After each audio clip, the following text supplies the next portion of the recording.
दुर्गापुर पश्चिम विधानसभा क्षेत्र से भाजपा प्रत्याशी लक्ष्मण धड़ुई पर चुनावी आचार संहिता के उल्लंघन के आरोप लगा है।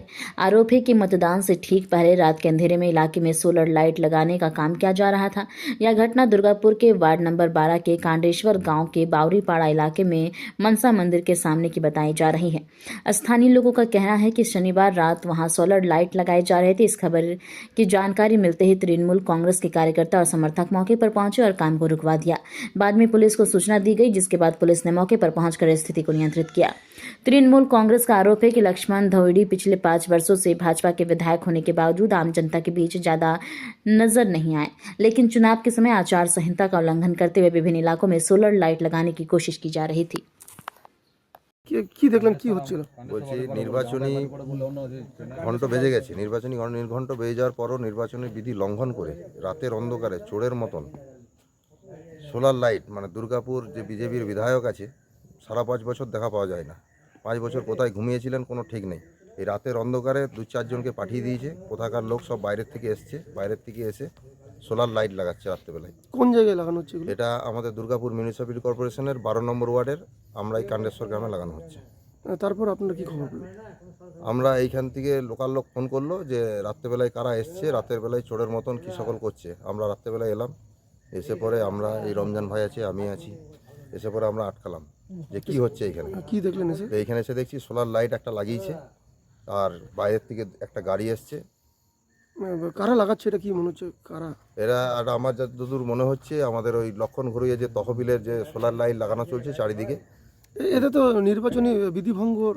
অবশ্যই নির্বাচনী বিধি ভঙ্গ করে এরা লাগাচ্ছে। এই জন্য আমরা প্রশাসনের কাছে আবেদন করব এই যথাযথ ব্যবস্থা নেওয়ার জন্য। আপনার নাম? আমার নাম ঈশ্বর চ্যাটার্জি, আমি দুর্গাপুর স্টিল প্ল্যান্ট ঠিকা শ্রমিক কংগ্রেসের একজন সম্পাদক ইউনিয়নের। তৃণমূল যে সংস্কৃতিটা পশ্চিমবঙ্গের বুকে নিয়ে এসছে সেটা হচ্ছে গুন্ডামি, মস্তানি। আর যে যত বড় মস্তান হবে তাকে তত বড় পোস্ট তৃণমূলে দেওয়া হবে, এটাই এদের কালচার হয়ে দাঁড়িয়েছে। তাই এই তৃণমূলের এই কিছু গুন্ডা মস্তান দিয়ে গোটা দুর্গাপুরকে প্রভাবিত করার চেষ্টা চলছে। কিন্তু দুর্গাপুরের মানুষও এবার ঠিক করেছে এই গুন্ডামি, মস্তানি, এই রাহাজানি আর দুর্গাপুরের বুকে সাধারণ মানুষ দেখতে চাইছে না। তাই এই তৃণমূলের এই যত অসামাজিক তত্ত্ব আছে সবকে বিদায় দিবে আগামী ইলেকশনে, এবং পশ্চিমবঙ্গে তথা দুর্গাপুরে সাধারণ মানুষের স্বার্থে যে সরকার তৈরি হবে এবং উন্নয়নের স্বার্থে যে সরকার তৈরি হবে সেটা হচ্ছে ভারতীয় জনতা পার্টির সরকার, যেটা সাধারণ মানুষের সরকার। এবং গুন্ডামি, মস্তানি থেকে এই ভারতীয় জনতা পার্টি পশ্চিমবঙ্গকে রক্ষা করবে। কি হয়েছিল আজ এখানে? আজ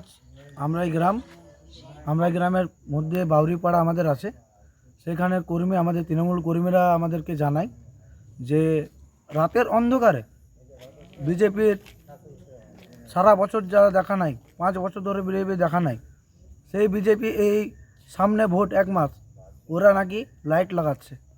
তার পরিপ্রেক্ষিতে আমরা তৃণমূল কর্মীরা সবাই ছুটে আসি। তারপর আমরা গাড়িটিকে আটক করি। আটক করে আমরা দেখি যে ওইখানে যে ভাইরা রয়েছে কাজ করছে তারা সব কিছু বলে দিল। আপনার কাছে তো সবই পরিষ্কার। জনগণ এটা কি সে লাইট কারা লাগাচ্ছে?